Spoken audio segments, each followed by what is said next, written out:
75평에서 85평 규모의 대지를 선정하는 것이 가장 효율적이다. 이게 바로 오늘의 결론입니다. 안녕하세요. 아르테 안소장입니다. 이번 영상은 건축개발 시행사업 시즌1의 5번째입니다.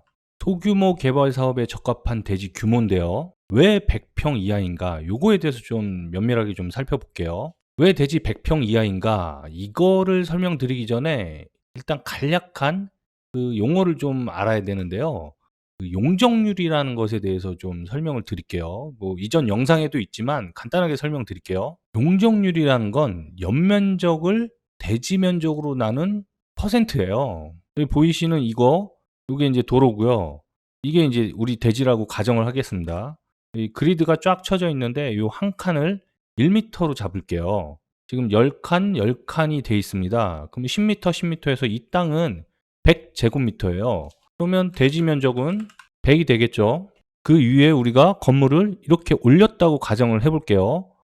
지금 1층인데요. 1층의 이 건물의 바닥의 면적을 따져볼게요. 여기를 보시면 이쪽 변이 8m고 이쪽 변이 7m입니다. 이 1층의 바닥 면적은 56제곱미터가 되겠죠.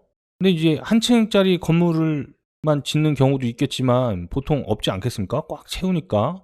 이제 2층 건물을 이렇게 그대로 올라갔다고 가정을 하고 3층까지 이렇게 올라갔다고 가정을 할게요. 이렇게 3층까지 올라가면 각 층 1층도 56이고 그 다음에 2층도 56입니다. 그리고 3층도 56이 되는 거죠. 이렇게 3층까지 56제곱미터면 그러면 연면적은 무엇이냐면 각 층의 바닥 면적이라고 그러지 않았겠습니까? 1층부터 3층까지의 바닥 면적의 합을 내면 되는 겁니다. 168제곱미터가 되겠죠. 이게 바로 연면적이에요. 각 층의 바닥 면적의 합. 이거를 대지 면적으로 나눈 것의 퍼센트 비율. 용적률이 어떻게 될까요, 지금?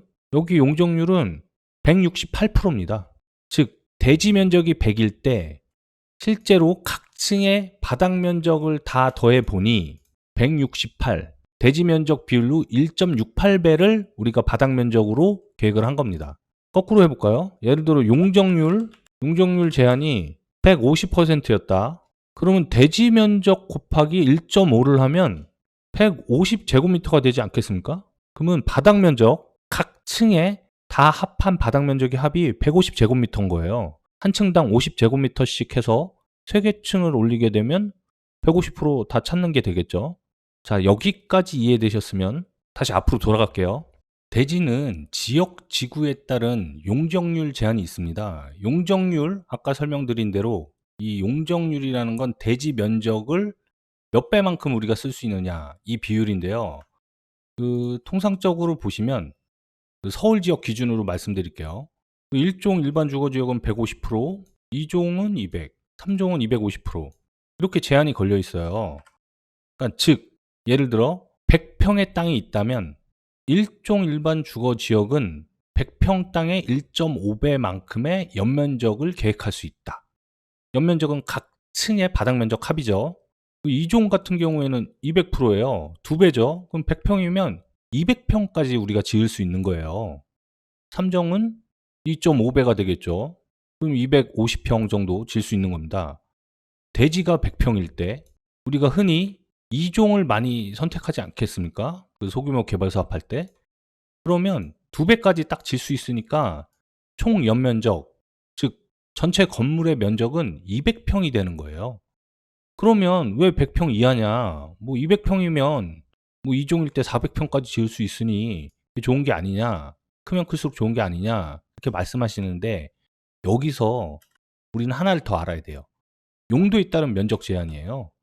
그리고 이제 앞선 그 다세대 다가구 기준을 할 때 제가 설명드렸는데요. 다세대 다가구는 연면적이 660제곱미터 이하입니다. 대략 약 200평이에요. 200평이 넘으면 안 되는 거죠. 물론 각 동마다 200평이기 때문에 단지형으로 꾸미면 되는데 그럼 이제 사업 규모가 상당히 커지겠죠. 뭐 심의도 받아야 되고 여러 가지 이제 좀 복잡해지다 보니 소규모 개발 사업을 할 때는 그래서 100평 이하의 땅을 찾는 겁니다.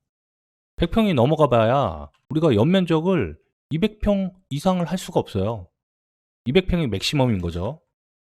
자, 우리 뭐 앞서 연면적, 용적률, 뭐 건폐율도 있고요. 이런 얘기를 했는데 이 소규모 개발 사업을 하시려고 준비하시는 분들은 이 용어를 꼭 숙지를 하셔서 반드시 이해를 하셔야 돼요. 자, 그런데 저는 추천하는 대지 규모가 조금 다릅니다. 뭐 100평 딱 하면 좋지 않겠냐 이렇게 말씀을 하시겠지만 저는 100평을 추천하지 않고 75에서 85평을 추천드립니다.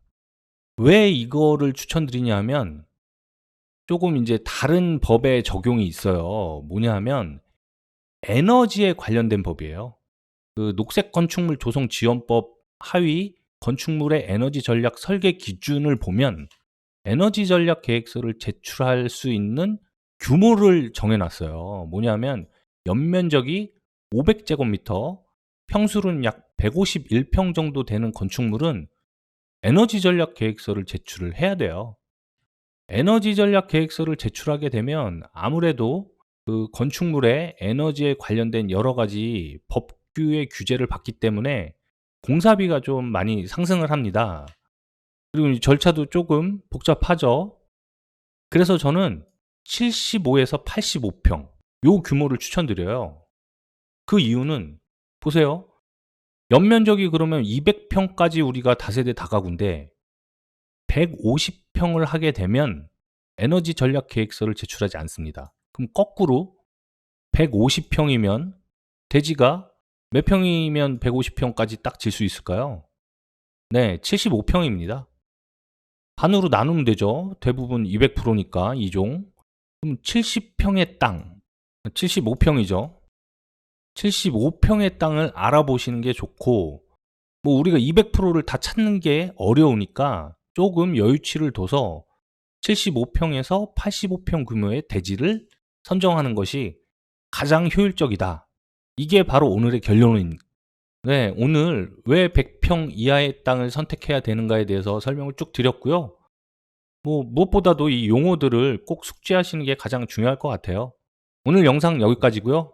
도움이 되셨다면 구독하기와 좋아요 부탁드리고요. 저는 다음 영상에서 뵙겠습니다.